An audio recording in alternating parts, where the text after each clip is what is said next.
I cannot hear anything.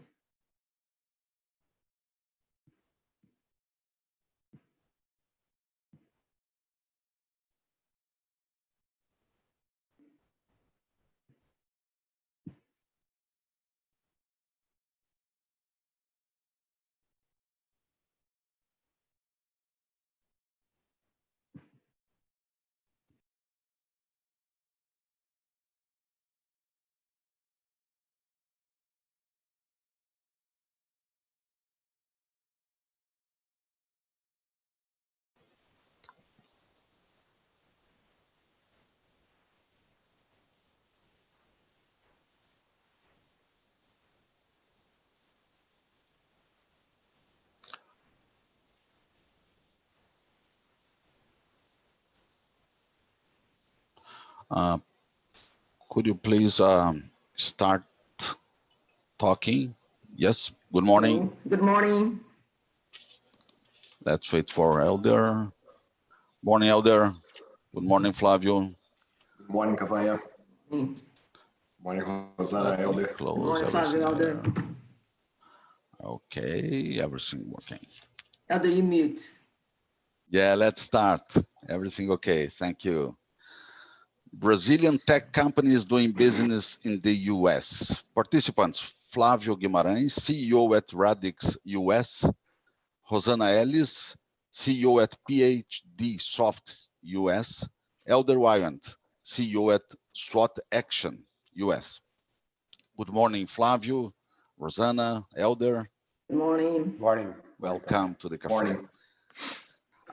Let me say, some companies have migrated to United States looking for opportunities and also become global. That's a part of the game.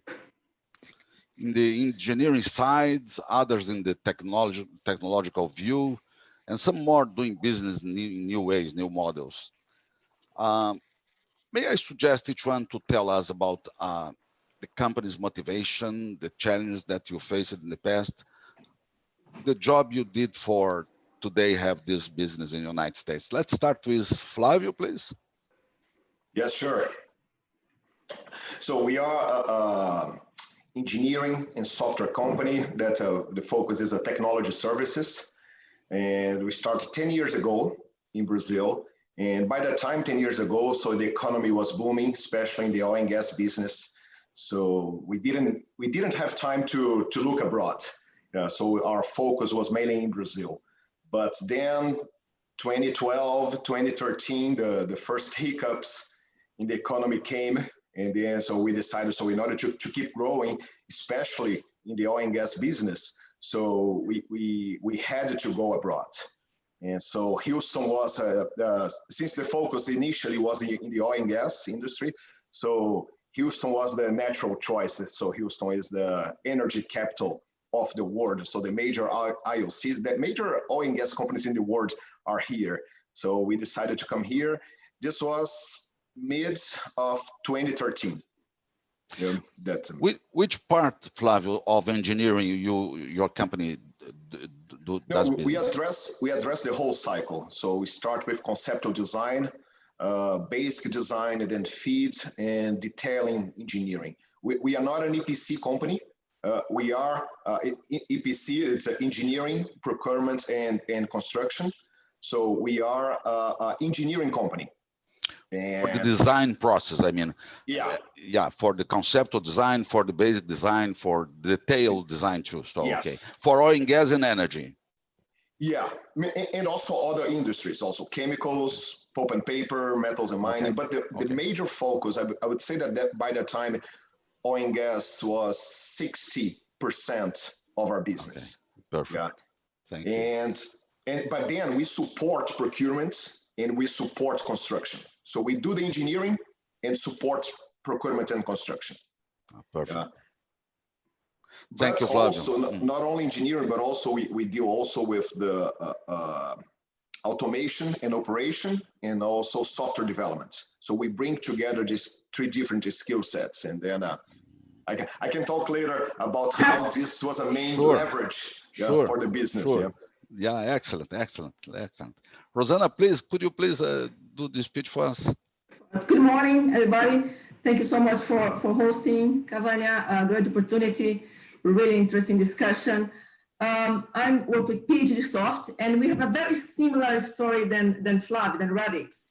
We started in Brazil 20 years ago, when technology was not a big thing yet, when we are already an engineering technology company. So what we do, we take the engineer and bring technology into it. So our main focus is the structural integrity of assets. So we're going to digitalize the monitoring, the inspection, the risk evaluation through its life cycle. That's what we do. So we start in Brazil. Same thing happened. Brazil has up and downs. 2013, same time, it was our big motivation to come abroad. And why Houston, I think that Flavio already said very well, Houston is an incredible place for oil and gas, for biotech and space. It has good airports, very diversified. We have like 90 different consulates in Houston. And it's a lot of support also from the government in terms of startup companies. And we can expand that, but these are motivation. And second motivation was we understood that in order to expand the business globally, we had to be an international company, and therefore being a US company brings us more credibility in the global scenario. Perfect. Thank you, Rosanna. Let's talk later a little bit more about details of your company. And Elder, the SWOT action history, could you please bring to us? Yeah, first of all, Cavania, thank you very much for having me here. And it's a good opportunity, great opportunity actually to talk a little bit about the tech companies, I know. And so SWOT action was the idea to connect this huge marketing, which is Texas and Houston, with the skills and the Brazilian industry. So as Flavio said, Houston, it's quite easy choice when you move to US if you are linked with oil and gas industry. So it's something that's happened naturally. And but at the end of the day, there are some points, especially regarding Texas market, that make this choice to bring a business to start the internationalization of the companies from Texas, Houston, and US, and then expanding, as Rosanna said, worldwide. So just to give you some numbers and some thoughts.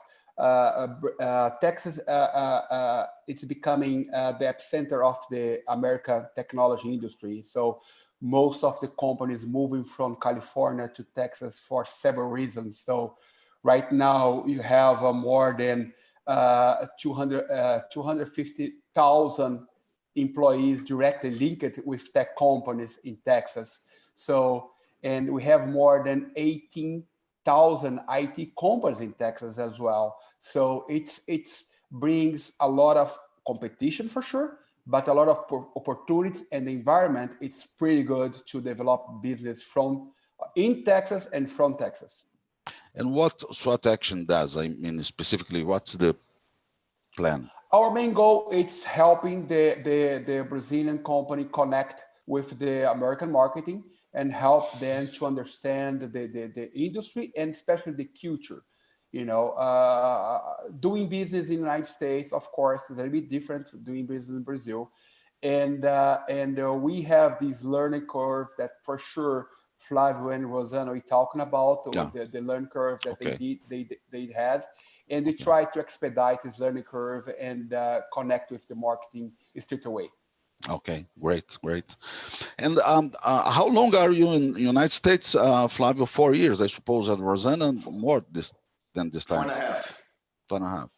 Rosanna? 20 years. 20 years. Elder, 10 years, I suppose. I've been here for 20 years. 20 years. Yeah, 8 years. Yeah, I just starting here. 8 years. For the focus of a company installation, establishment of the company, is hard to do that simple. What do you face for, let's see, the complicated issues like Brazil has to put a company to work? That's much easier, Cavagna, because I moved here in early 2016, but we started the company on late 2013. So I spent 2 years back and forth. So almost every month I spent 10 days to 2 weeks here in Houston during 2014 and 2015. But the company was interesting because the first idea was to come here from time to time in order to meet the customers, but do everything from Brazil. The major driver for us to open the office in the United States was the customer. So we work with the IOCs, the international oil companies, and one of the major IOCs, they looked at us and okay, we would like to do business with you guys. And because we have this proposition, that our value proposition is to combine these three different worlds of engineering, operations, and digital technologies. And they said, okay, we would like to do business with you, but with a Texas company, not a US company, or like the contract rules by the laws of Texas. It's almost a different country here, yeah. And then because of this, we decided to establish the office, and this took 3 days. Wow. And took 3 days because I didn't know anything. I was zero. Take 1 day. Could it take you 1 day? Could have taken 1 day, Rosana. Rosana, tell us how was the process for your company? Incorporate a company in the United States is very easy. And the important is you understand what are the options, because there are several ways to incorporate. You can be an LLC, you can be a Inc. So once you decide, so you have to really educate yourself to see what you want and what's your liability, what's your option. So once you know it, you understand that, the legal process is very quickly and it's very straightforward. So I think that's not something you should be concerned about. But your case, Rosana, PhD Soft has the same company in Brazil. I mean, the headquarters is in Brazil. Correct. The company has been extremely successful for 20 years in Brazil. We did have some issues with Brazilian economy, and because we want a larger pool of clients, we came to the United States. So what we decided to do is to incorporate this technology in the United States. So, but the companies are linked in, and that's what the relationship is right now. Is one thing for both companies, and now we are expanding to other countries, and I'd like to talk about that a little bit, how to expand to other countries besides the United States. Perfect. But just to follow up what Flavio said, one of the motivations that we brought us here, and I think one of the advantages of coming to the United States, is easy to incorporate.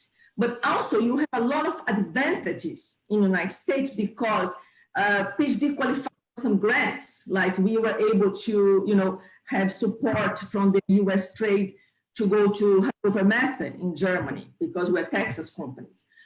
We had opportunities, there's a lot of opportunities to present to the clients in the United States from Shell and et cetera, et cetera. So this is something that you probably don't have as easy in the United States going to the decision makers in Houston. And one thing that Flavio said, I mean, by being a US company or Texas companies, we're able to do business with the government. Like we just have a contract now with the Port of Houston. And we're only able to do business with the Port of Houston because we are a Texas company. If I can jump in. And one point that's very interesting about this question and this discussion, Cavagna, it's before I moved here, I heard a lot to open a company here, and people send proposal, charging and doing blah, blah, blah. But at the end of the day, as Rosana said, it's very easy to open a company here. What is not that easy is to define first what your plan, because it's very, in terms of tax, you need to have a very, let's say, wise decision before you open the company here, the way that you open the company here. And later on, the hardest part is connect to the market. But at the same time, once you open the company here, that takes like 1 day to open the company here, to go through the whole process and blah, blah, blah. So it's 1 day to do it. It's cheap. It's not so, and nothing expensive.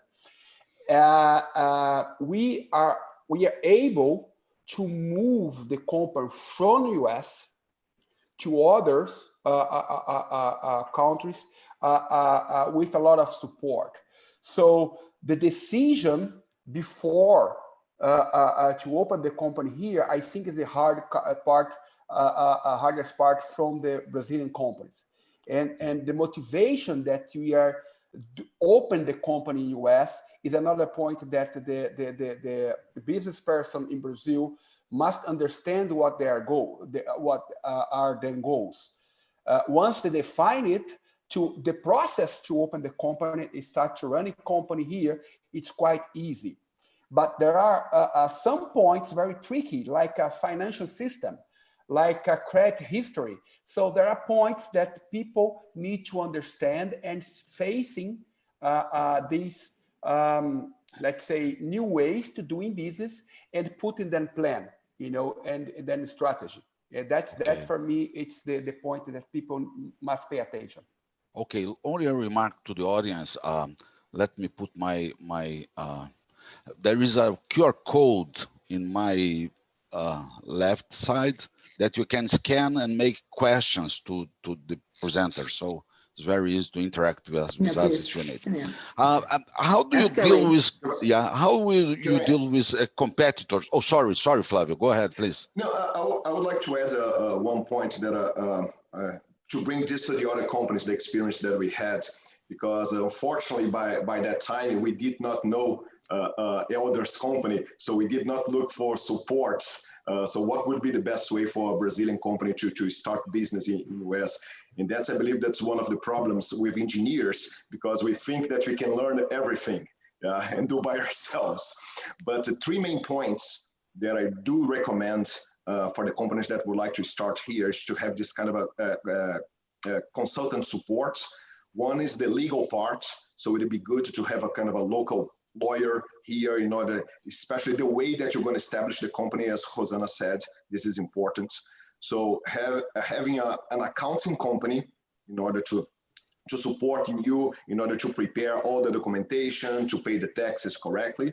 And one thing that was really important for us, it was a HR consultant company, because in our idea, when we decided to open the office here, we like also to have US engineers, American executives working in the company in order to have a kind of a US face to the customers. So this HR in the labor laws, I would say also they're much more flexible than the ones in Brazil, but they are different. So there are several pitfalls that you need to pay attention. So this HR company is still working with us. I believe all of them. So the legal, the accountant, and the HR is still providing services to us even after 4 years. And it is a really valuable support, especially when we are starting the business here. And they are hard, and the consequence, if you not do things correctly, yes, you pay a lot. Very expensive. Expensive. Yeah. And I can tell you, Cavanha, based on our experience bringing companies from abroad here, not only Brazil, tech companies included, if you not do your homework correctly, the cost could be very high, especially in taxes. So, and these advice that Flavio just said is very, very important to follow. Yeah, perfect. Let me go a little bit for the business science. Let's see. How do you deal with competitors? How do you perceive competitors? You are in a place, in a country that probably the area that you are working now, there are a lot of companies doing similar things. And how do you deal with competitors? How do you perceive competition?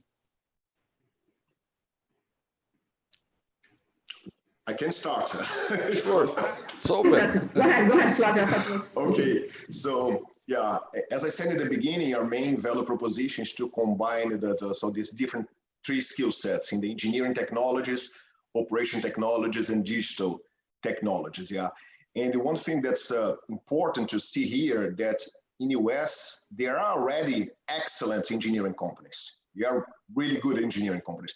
There are excellent automation and control companies, and also technology companies. So it'll be really hard to compete in a specific niche with the local. And but you can say, okay, so but you have, so technology-wise, I'm really comfortable because I'm really proud of the technology level that we have in Brazil, of our engineers in Brazil from everywhere, every region, every state. But what would be the business proposition? So if you have, okay, I have good ones here. Okay, Brazil is cheaper, but India is much more cheaper. China is much more cheaper. Eastern Europe is cheaper than Brazil. So price was not the main driver for. So what we learned here, that the combination of the skill sets, because in Brazil, in order to thrive, you need to do several things. Like kick the corner and play with the head to score the goal. So in this flexibility that the Brazilian companies have, working with different technologies and the way to adapt quickly to the new scenarios, that was a kind of a very important factor for us. Because even now with this Industry 4.0, all this digital transformation, when we saw that we could bring all this knowledge together, then we have a unique profile. I would say we have a unique profile in the world, in the global scenario, bringing together these different skill sets. So this is how we face the competition. Is in the first IOC that decided to hire us, because, oh no, you guys know engineering, you guys know software. So we need this in one company, one-stop shop. And that's how we built a value proposition that became much stronger with this digital transformation right now. Yeah, I think that Digisoft has a similar story. We started 20 years ago, so we start developing technology, and we have creating digital twin that nowadays is a buzzword. When I first started going to the conference, people didn't know what digital twin was. Now people understand better what a digital twin, but we have created that 20 years ago when the word digital twin didn't exist. And staying ahead of the competition is extremely important, having the vision. So we have now completely digitalized the process. So one of our uniqueness is being ahead of the competition. And I think by what Flavio said, we are very flexible. Brazilian companies are very flexible and innovative and creative. And one thing that helped us is that we capture very large clients from the beginning. So from the beginning, we start working close to the clients, and then we could really understand what the problems were, where the failures were happening. And so we target our software, our product to solutions.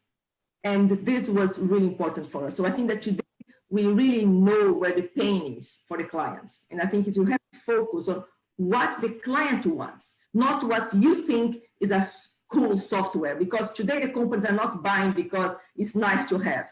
It's beautiful, it must have. So if you know the problem, understand it, and focus on the solution, you're probably gonna have your niche in the market. And nowadays, Rosana, you have more companies doing the twin processes, not only you, of course. And you are still doing business better than others. So that's...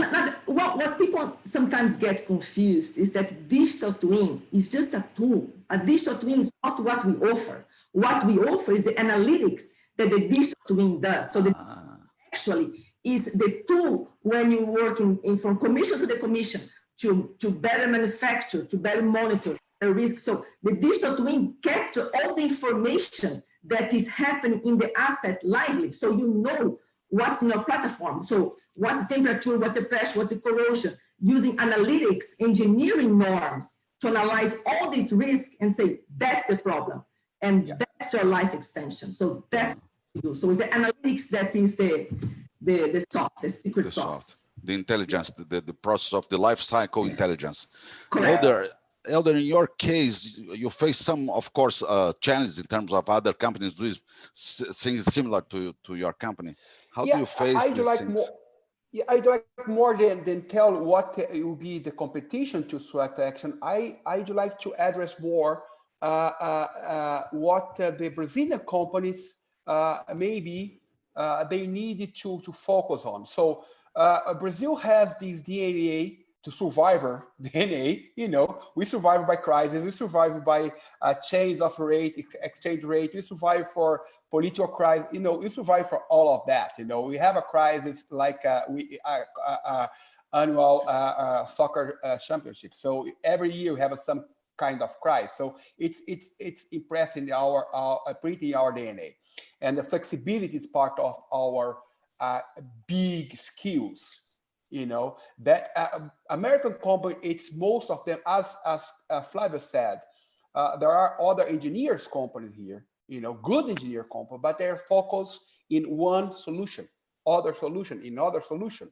Now they're starting to have this one-stop solution. It's not quite the DNA, American DNA.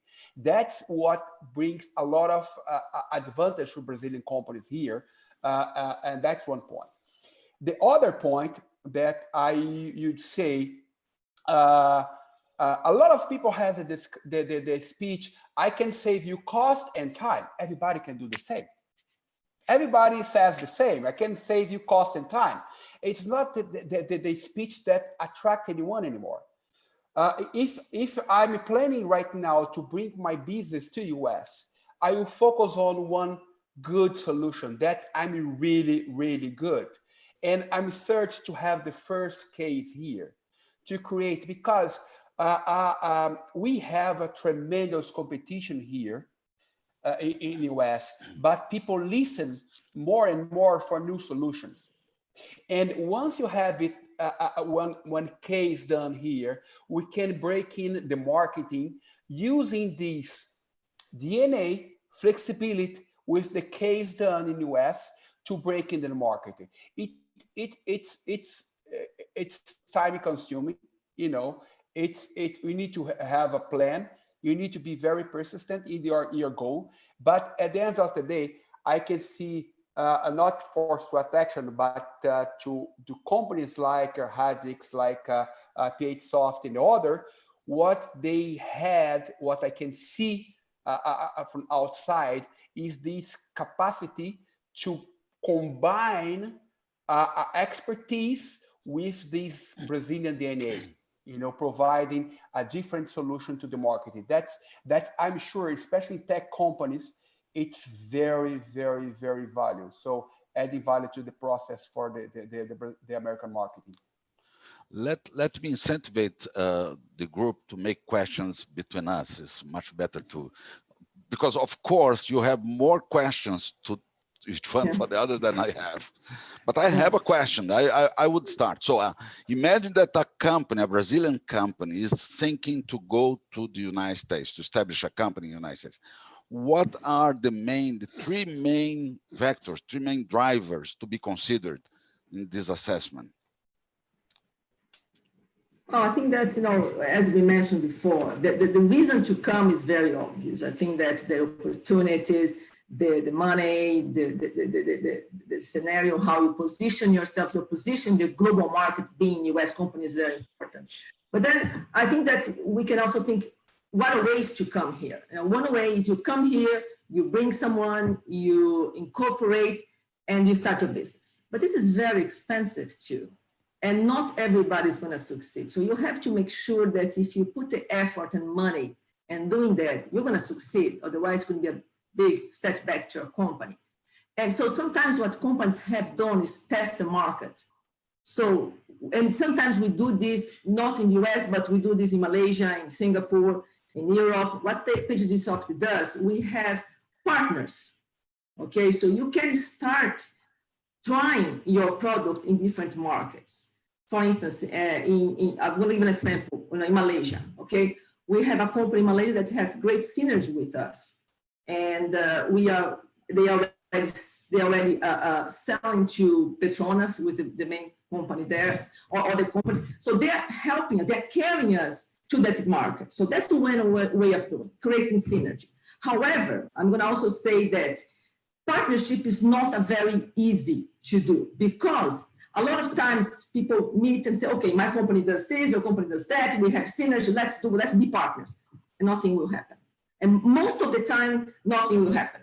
Because when you create these partnerships, you have to be very, very clear what is each one's roles, what is each one's goals, what is cost benefits. It has to be extremely clear. And you only succeed if you have one case study, one first project. And then it's okay, now we have a partner. And then it takes off. And then, you, of course, you could visible. So just put out there that partnership is also a very interesting way. We have very successful In Singapore, we had also a very interesting, very successful story in Singapore. In Italy, extremely successful story with Italians. My background is Italian, so that was an easy one for us. People that are really interested in understand the technology, because you have also to spend time in explaining your technology to them and how to sell your technology to them. So it's a long process, but might be a cheaper process if you don't want to go full away for the beginning. Flavio. Yeah, if Yeah. oh, go ahead, Flavio. No, Sorry. no. Go ahead, Elder. Go ahead. I would say, if I tackle like 3 points, I would say the first one, it's to understand your motivation and your goals. That's the first.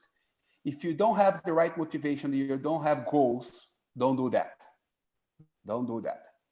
The second one, it's to understand the differentiation. We have talked about that, Cavanha, I think a few years ago, about exporting and having the internationalization of the company. It's completely different.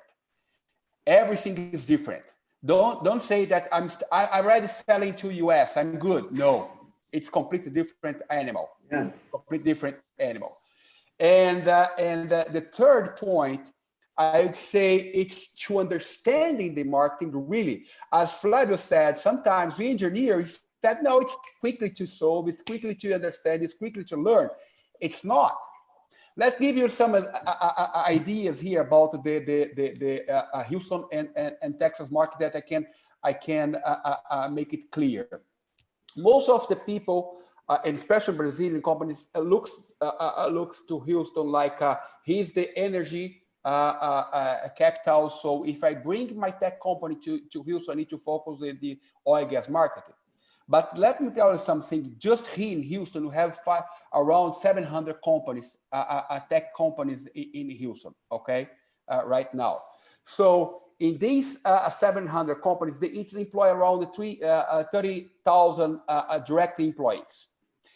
25%, a quarter of these 700 companies is dedicated for a range industry, so different industry. 17% is dedicated for healthcare, 15% is dedicated to energy industry, and 17% dedicated to e-commerce web development, and 26% is dedicated to cloud, education, cybersecurity, others, transportation, and others. So if you take these numbers and look to your company, now we can start to connecting what we can do to this kind of market. Don't think that you know about the market. Search for that. Do a plan, do your homework. So, and then motivation goals, understand the different, what means to internationalize, internationalization of your company, and understand this marketing to get the right curve in going to the marketing. Let me change a little bit to Flavio, because this issue, I suppose, is just well done. And Flavio, when you mention technology and you compare Brazil to United States, to make research, to do research, to participate on the front of the knowledge, what's the difference? How do you feel this condition? I feel really comfortable with this because, and that's one thing that I believe kind of complementing what Rossana and Elder mentioned. So I believe that one of the main drivers, you have to have a lot of confidence in your capability.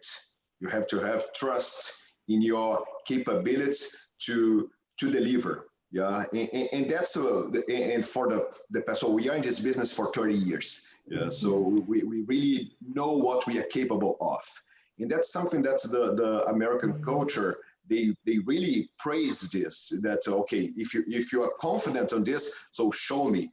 And then we started our conversations with these major IOC companies with the R&D department.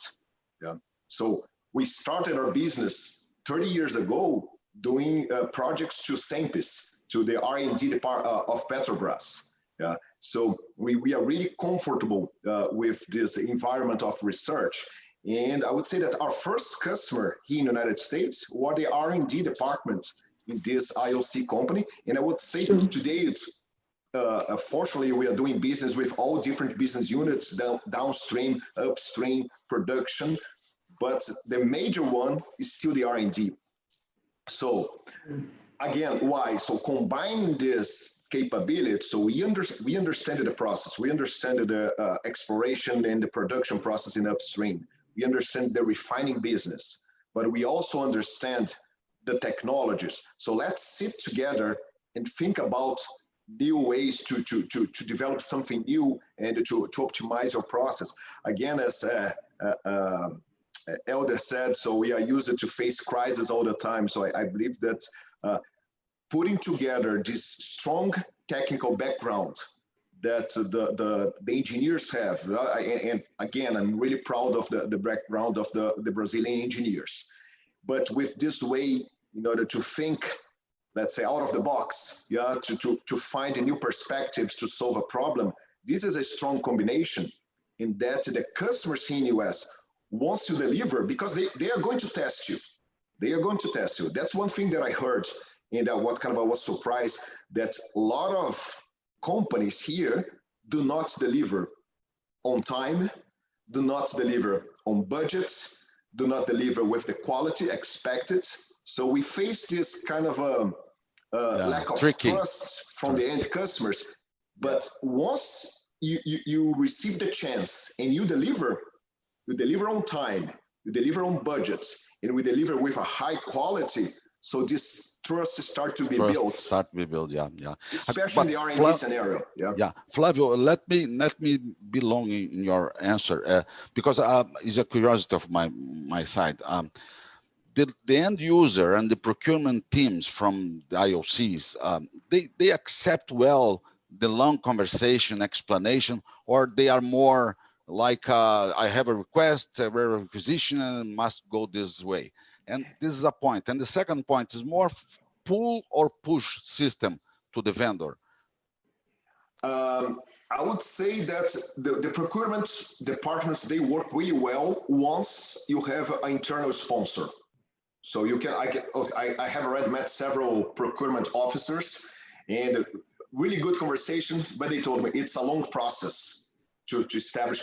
Usually we go after a MSA, a master service agreement, that we can support the companies, all the business units, all the joint ventures, all over the world, usually. Yeah. But they say, if I don't have a need now, I will not go through this process with you. So you have to find first who will be your internal sponsor. For the internal sponsor, talk to the procurement, then they will talk to you. The end user sponsor, you mean? The end user. So this helped me with us. So when this company, okay, we would like to work with you, go talk to the procurement. Okay. It took us 6 months. And then I was crazy about this. Oh, why did it took so long? This is United States, things are, and they told me, no, the usually time is 2 years to have an MSA in place. Yeah. So this is kind of you have to be resilient in this process of procurement. Yeah, Rosana. Yeah, I just want to add on this very interesting point, Flavio. The life cycle for the oil and gas, it's long.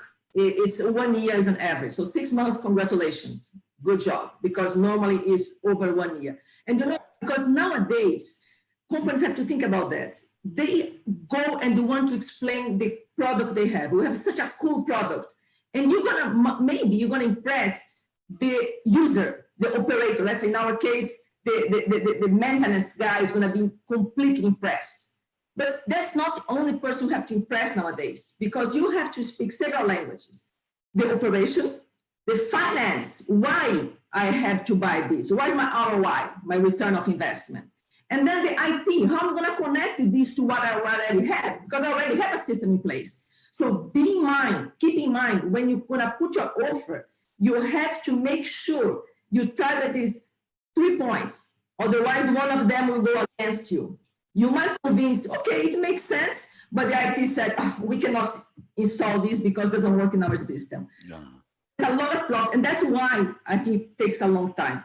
Another thing that Flavio said that I fully agree, and for us has been working very well.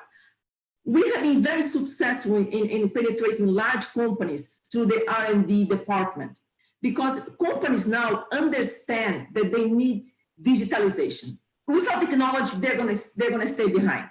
So everybody wants to digitalize, but it's not a very easy process. There is no magic bullet. So in order to digitalize, it's a complex project. And what companies like Radix and PagerDuty, they are bringing that solution. The technology is catching up.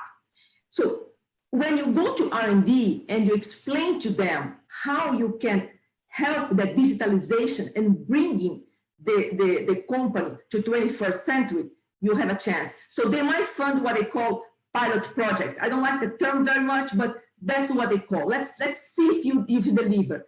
And then, as Flavio said, super important, you have to exceed expectation, not deliver as exceed expectations. Because once they gain confidence, once you are in for a long term. Because for a long term. Yeah, once they adopt your technology, they're not willing to go start all over again to change it. So we have very recurring revenues for clients. So do it well and do it once. Yeah, I if I can add something here, Cavanha,